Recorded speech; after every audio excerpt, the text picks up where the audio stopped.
We know that the existence of Jesus the Messiah, it predates Bethlehem, Micah, Moses, Abraham, and even the world itself. Now, for those of us who use the internet, we often know that the websites that uses security sometimes will ask a question or some questions in order to identify you. And sometimes the most common question is, in what town were you born? Now, in the same way, this is also like a security question that identifies who you really are, claims to be. And the Lord is saying here through Micah, answering the security question of where the Messiah was going to be born. If Jesus was not born in Bethlehem, we could immediately dismiss him as an impostor, because the Messiah was going to come from Bethlehem. But he is not an impostor. He was born in Bethlehem through an incredible sequence of events and timings. We also talks about where he was going to be born in a manger. And again, incredible events happens that allows him to fulfill that prophecy where he was born in a manger.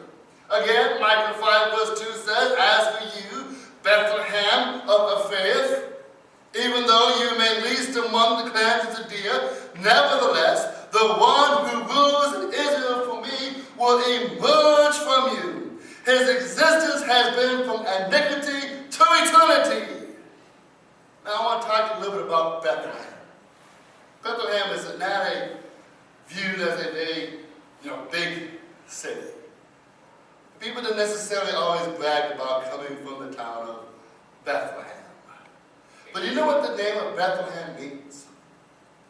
The name Bethlehem means house of bread.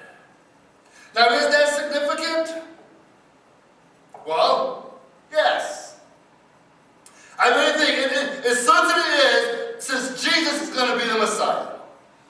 Now, bread, at the days of Jesus in the Old Testament, was the main source of food for the common person at the time of Christ.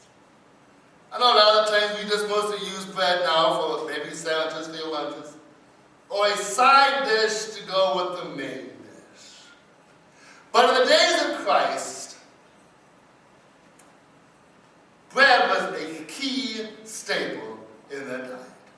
The food for the average person for the days of Christ was as follows: bread.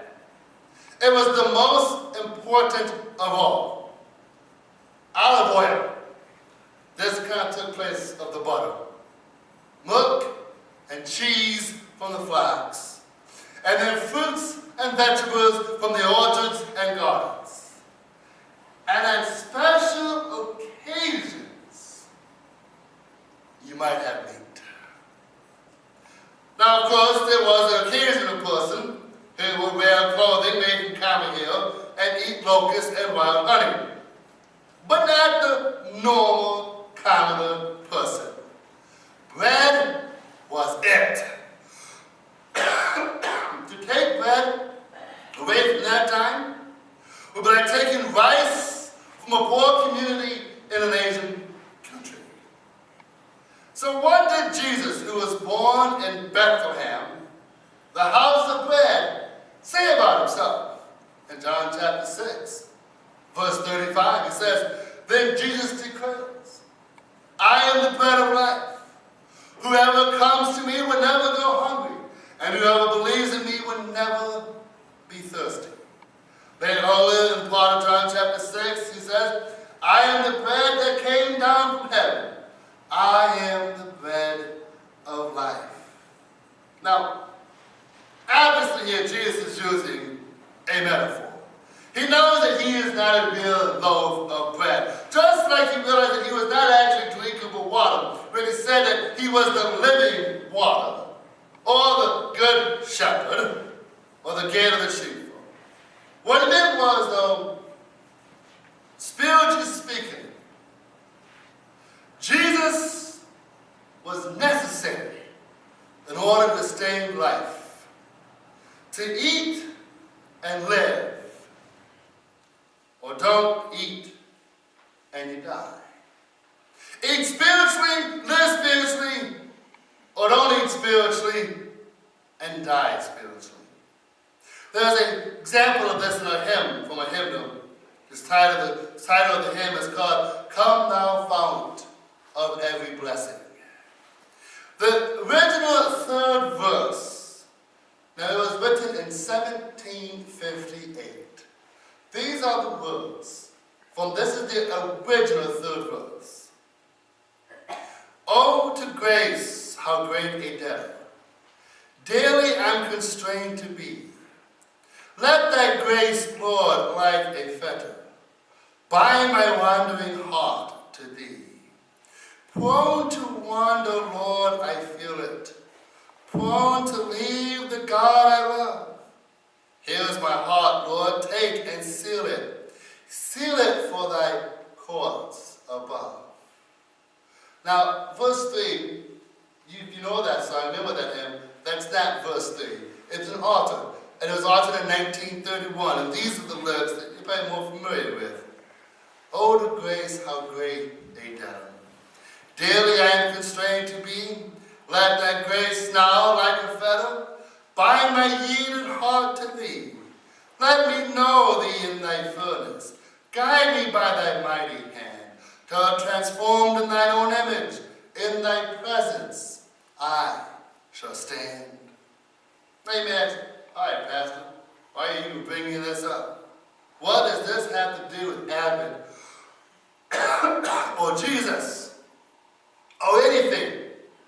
Well, let's take a look at the heart of the original third verse of this song. It says, let thy grace, Lord, like a fetter, bind my wandering heart to thee.